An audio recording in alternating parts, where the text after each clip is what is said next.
Mito número 4: as pessoas sem instrução falam tudo errado. O preconceito linguístico se baseia na crença de que só existe, como vimos no mito número 1, uma única língua portuguesa digna deste nome, e que seria a língua ensinada nas escolas, explicada nas gramáticas e catalogada nos dicionários. Qualquer manifestação linguística que escape desse triângulo escola, gramática, dicionário é considerada sob a ótica do preconceito linguístico errada, feia, estropiada, rudimentar, deficiente. E não é raro a gente ouvir que isso não é português. Um exemplo: na visão preconceituosa dos fenômenos da língua, a transformação de L em R nos encontros consonantais como em Cláudia, chicrete, praca, broco, pranta, é tremendamente estigmatizada e às vezes é considerada até como um sinal do atraso mental das pessoas que falam assim. Ora, estudando cientificamente a questão, é fácil descobrir que não estamos diante de um traço de atraso mental dos falantes ignorantes do português, mas simplesmente de um fenômeno fonético que contribuiu para a formação da própria língua portuguesa padrão.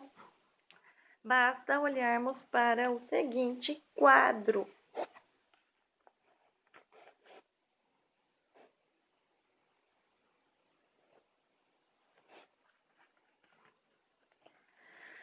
Como é fácil notar, todas as palavras do português padrão listadas acima tinham na sua origem um L bem nítido, que se transformou em R.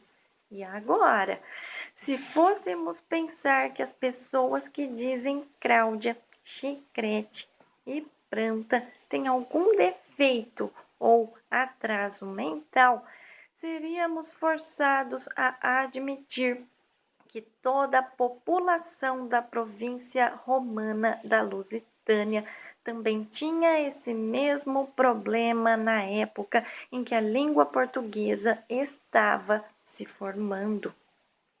E que o grande Luís de Camões também sofria desse mesmo mal, já que ele escreveu em grés, publicar, pranta, frauta, frecha, na obra que é considerada até hoje o maior monumento literário do português clássico, o poema Os Lusíadas. E isso, é claro, seria no mínimo absurdo. Existem, evidentemente, falantes da norma culta urbana, pessoas escolarizadas que têm problemas para pronunciar os encontros consonantais com L. Nesses casos, sim, trata-se realmente de uma dificuldade física que pode ser resolvida com uma terapia fonoaudiológica. Não é dessas pessoas que estamos tratando aqui, mas dos brasileiros falantes das variedades não padrão, em cujo sistema fonético simplesmente não existe encontro consonantal com L, independentemente de terem ou não dificuldades articulatórias. Quando na escola se depararem com os encontros consonantais com L, é preciso que o professor tenha consciência de que se trata de um aspecto fonético estrangeiro para eles, do mesmo tipo dos que encontramos, por exemplo, nos cursos de inglês, quando nos esforçamos para pronunciar bem o TH de throw ou o L de live. É preciso separar bem os dois aspectos do fenômeno. Se dizer Cláudia, Praca, Pranta é considerado errado, e por outro lado, dizer frouxo, escravo, branco, praga é considerado certo, isso se deve simplesmente a uma questão que não é linguística, mas social e política. As pessoas que dizem Cláudia, Praca, Pranta pertencem a uma classe social desprestigiada, marginalizada, que não tem acesso à educação formal e aos bens culturais da elite. E por isso, a língua que elas falam sofre o mesmo preconceito que pesa sobre elas mesmas, ou seja, sua língua é considerada feia, pobre, carente, quando na verdade é apenas diferente da língua ensinada na escola. Ora, do ponto de vista exclusivamente linguístico, o fenômeno que existe no português não padrão é o mesmo que aconteceu na história do português padrão e tem até um nome técnico: rotacismo. O rotacismo participou da formação da língua portuguesa padrão, como já vimos em branco, escravo, praga, fraco, etc. Mas ele continua vivo e atuante no português não padrão, como em broco, chicrete, pranta, Cláudia, porque essa variedade não padrão deixa que as tendências normais e inerentes à língua se manifestem livremente. Assim, o problema não está naquilo que se fala, mas em quem fala o quê. Neste caso, o preconceito linguístico é decorrência de um preconceito social. Este tipo específico de preconceito é o que abordei em meu livro A Língua de Eulália. Minha heroína literária predileta, a boneca Emília de Monteiro Lobato, não quis saber desse tipo de preconceito.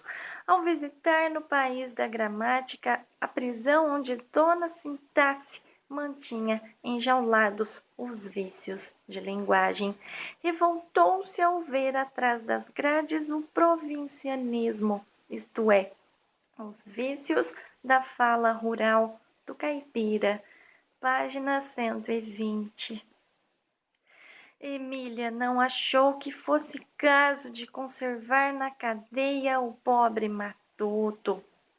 Alegou que ele também estava trabalhando na evolução da língua e soltou-o. Vá passear, seu Jeca. Muita coisa que hoje esta senhora condena vai ser lei um dia. Foi você quem inventou o você em vez de tu. E só isso, quanto não vale. Estamos livres da complicação antiga do tu, turu, tutu. Como se vê, do mesmo modo como existe o preconceito contra a fala de determinadas classes sociais, também existe o preconceito contra a fala característica de certas regiões. É um verdadeiro assinte aos direitos humanos, por exemplo, o modo como a fala nordestina é retratada nas novelas de televisão, principalmente da rede GLO-BO. Todo personagem de origem nordestina é, sem exceção, tipo grotesco, rústico, atrasado, criado para provocar o riso, o escárnio e o deboche dos demais personagens e do espectador. No plano linguístico, atores não nordestinos expressam-se num arremedo de língua que não é falada em lugar nenhum do Brasil, muito menos no Nordeste. Costumo dizer que aquela deve ser a língua do Nordeste de Marte. Mas nós sabemos muito bem que essa atitude representa uma forma de marginalização e exclusão. Para mostrar que a fala nordestina nada tem de engraçada ou ridícula, vamos fazer uma pequena comparação.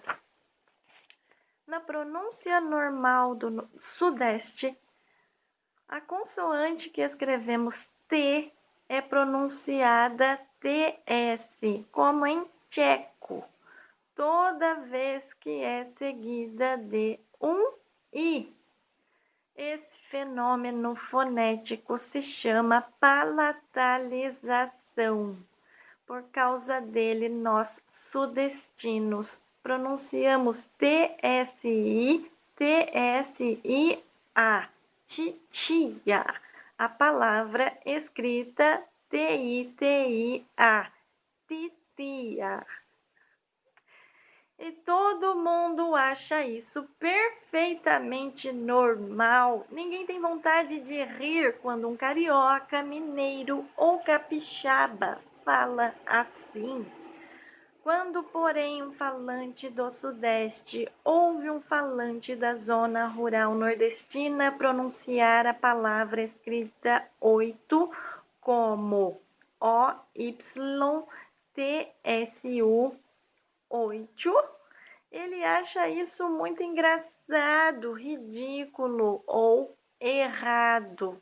Ora, do ponto de vista meramente linguístico, o fenômeno é o mesmo, palatalização. Só que o elemento provocador dessa palatalização, o Y, está antes do T e não depois dele. Então, se o fenômeno é o mesmo, porque na boca de um ele é normal e na boca de outro ele é engraçado, feio ou errado, porque o que está em jogo aqui não é a língua, mas a pessoa que fala essa língua e a região geográfica onde essa pessoa vive. Se o Nordeste é atrasado, pobre, subdesenvolvido ou, na melhor das hipóteses, pitoresco, então, naturalmente, as pessoas que lá nasceram e a língua que elas falam também devem ser consideradas assim.